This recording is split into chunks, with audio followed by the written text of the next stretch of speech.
मुंबई में नजरबंद सरोजनी।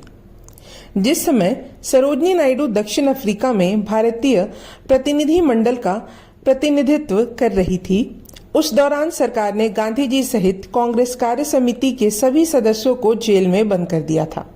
सूचना मिलते ही वे भारत लौट आई और कांग्रेस के कार्यकारी अध्यक्ष का कार्यभार संभाल लिया।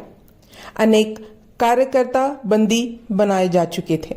सार्वजनिक प्रदर्शनों एवं धरनों पर सरकार की पैनी निगाहें थी। संदेह के आधार पर किसी को भी पकड़कर जेल में ठूस दिया जाता था। ऐसी विषम परिस्थितियों में भावी योजनाओं को तैयार करने का दायित्व उन पर आ पड़ा। सरोजनी नायडू जितनी कुशल वक्ता थी, उतनी ही कुशल नेतृत्वकर्ता भी थी। अनेक अवसरों पर वे अपनी नेतृत्व क्षमता का परिचय दे चुकी थी। उन्होंने अकेले ही गोरी सरकार से लोहा लेने का निश्चय कर एक रणनीति बनाई। इसके अंतर्गत प्रत्येक प्रांत में एक अधिनायक नियुक्त किया गया, जिसका कार्य आंदोलन को प्रति प्रदान करना था। तत्पश्चात उन्होंने लोगों का आह्वान किया कि प्रदर्शन एवं धरने देते हुए वे 6 अप्रैल से 13 अप्रैल तक राष्ट्र सप्ताह और डाकखानों का बहिष्कार करते हुए 21 अप्रैल से 27 अप्रैल तक डाक सप्ताह मनाएं। अप्रैल माह के अंतिम सप्ताह में उन्होंने कांग्रेस अधिवेशन की घोषणा कर दी। इसके लिए दिल्ली का चयन किया गया था। प्रांतीय कांग्रेस समितियों को इसकी सूचना प्रेषित कर दी गई। सरोजनी की राजनीतिक गतिविधियों से सरकार को भावी खतरे की गंध आने लगी थी। वह उन्हें गिरफ्तार करने के लिए बेचैन थी, परंतु पर्याप्त सबूतों के अभाव में उन पर हाथ डालना संभव न था। इससे वह सहज ही देश भर में चर्चा का विषय बन जाती। अंग्रेज अधिकारी जानते थे कि कांग्रेस अधिवेशन में सम्मिलित होने के लिए वे दिल्ली अवश्य जाएंगी, अतः उनके मुंबई से बाहर जाने पर रोक लगा दी गई।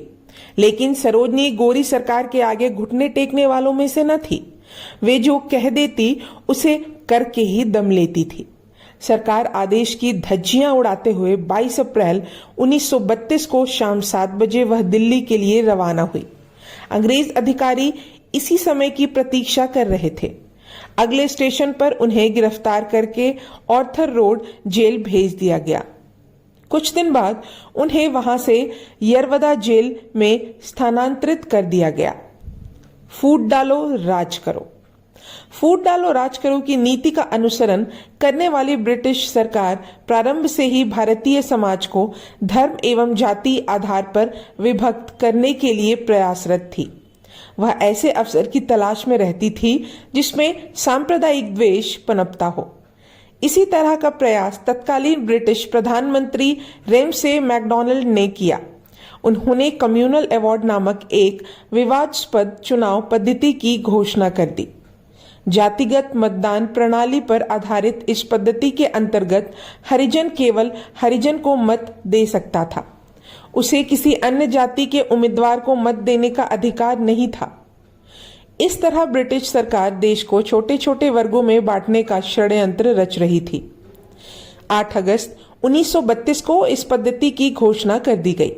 सरकार के इस सांप्रदायिक कदम से गांधी जी क्षुब्ध हो उठे और वे आमरण अनशन पर बैठ गए। उपवास की लंबी अवधि के दौरान सरोजनी निरंतर उनके साथ बनी रही। वे माता के समान उनकी सेवा टहल करती थी। गांधी जी के दर्शन के लिए आने वाले लोगों का जेल में तांता लगा रहता था। ऐसे ही एक ईसाई दर्शक ने उनका समर्पण देखकर लिखा था, मैं महान कवित्री का वक्ता सरोजनी नायडू को देखकर अचरज में पड़ गया। वे भीतर से घूर रही थी, मानो कोई विशाल पक्षी शिकारी से अपने छोटे बच्चों की रक्षा कर रहा हो।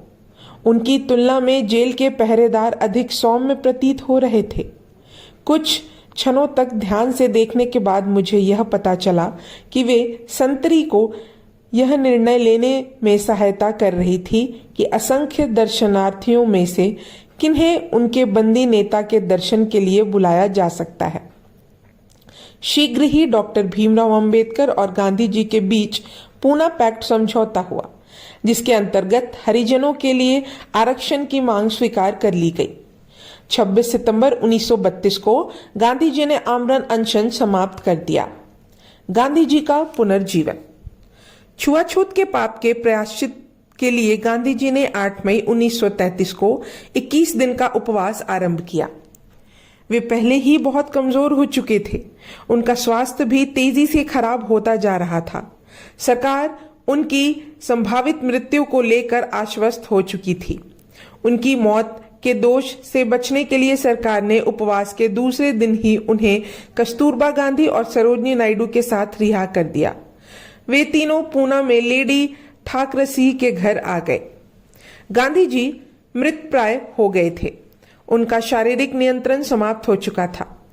ऐसे में उनके निकटतम मित्रों को बुला लिया गया। सभी को उनकी मृत्यु नजर आने लगी थी, लेकिन सरोजनी को विश्वास था कि वे देश को बीच मझधार में छोड़कर नहीं जा सकते। मन ही मन उन्होंने निश्चय कर लिया कि वे उन्हें स्वस्थ करके ही दम लेंगी। अतः वे उनकी सेवा में जुट गई। उनके खान पान और दवा पर वे विशेष ध्यान देती थी।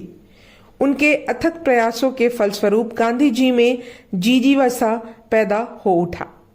धीरे धीरे वे संभलने लगे। फिर कुछ महीनों में ही वे भले चंगे हो गए। वे हंसते हुए अक्सर सरोजनी नायडू से कहा करते थे, तुम्हारे विश्वास और निस्वार्थ सेवा ने मुझे पुनः जीवित कर ही दिया सरोजनी। नेहरू को सीख। नए अधिनियम के अंतर्गत सरकार ने प्रांतों में मंत्रिमंडल बनाने की व्यवस्था कर दी, परंतु कुछ शक्तियां प्रांतीय गवर्नर के पास रखी गई। गांधी जी इसके विरुद्ध थे, लेकिन जवाहरलाल नेहरू कांग्रेस बहुमत वाले प्रांतों में मंत्रिमंडल बनाने के इच्छुक थे। चूंकि वे कांग्रेस के अध्यक्ष थे, इसलिए एक कार्य समिति का गठन कर उन्होंने मंत्रिमंडल बनाने का निर्णय ले लिया। इससे गांधी जी व्यथित हो उठे। उनकी मनोदशा जानकर सरोजनी ने नेहरू जी को समझाते हुए एक पत्र लिखा। 13 नवंबर 1937 को लिखे हुए इस पत्र के अनुसार, मेरे परम प्रिय मित्र जवाहर, यह पत्र मैं बेबल के मीनार के आधुनिक संस्करण से लिख रही हूं। बौना आदमी गांधी जी निरपेक्ष भाव से बैठा हुआ पालक और उबली हुई गाजर खा रहा है। उधर जगत उसके इर्द गिर्द उतार चढ़ाव के साथ बढ़ता जा रहा है। विधान और उसके साथ ही उसके स्वास्थ्य के प्रति उनकी हठपूर्ण लापरवाही के कारण निराश है। वह सचमुच बीमार है। उसकी भुरभुरी हड्डियों और पतले होते जाते रक्त में ही रोग नहीं है, उसकी आत्मा का अंतर आत्मा अस्वस्थ है। वह अपने युग का सबसे अकेला और त्रस्त व्यक्ति है। भारत का भाग्य विधाता अपने ही नाश के कगार पर खड़ा हुआ है। तुम भारत के दूसरे भाग्य विधाता हो। तुम्हें मैं जन्मदिन की बधाई भेज रही हूं। आने वाले वर्ष में तुम्हारे लिए क्या कामना करूं? सुख, शांति, विजय।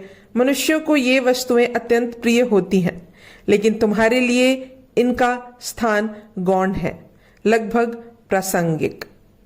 मेरे प्रिय, मैं तुम्हारे लिए अटूट आस्था और तुम्हारे उस उत्पीड़न भरे मार्ग में उत्कट साहस की कामना करती हूँ, जिस पर स्वतंत्रता का अनुसरण करने वाले सभी साधकों को अग्रसर होना पड़ता है, जिसे वे अपने जीवन की अपेक्षा अधिक बहुमूल्य मानते हैं।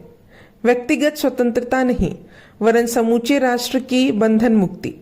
उस दुर्गम और जोखिम भरे मार्ग पर सीना तानकर चलते चले जाओ।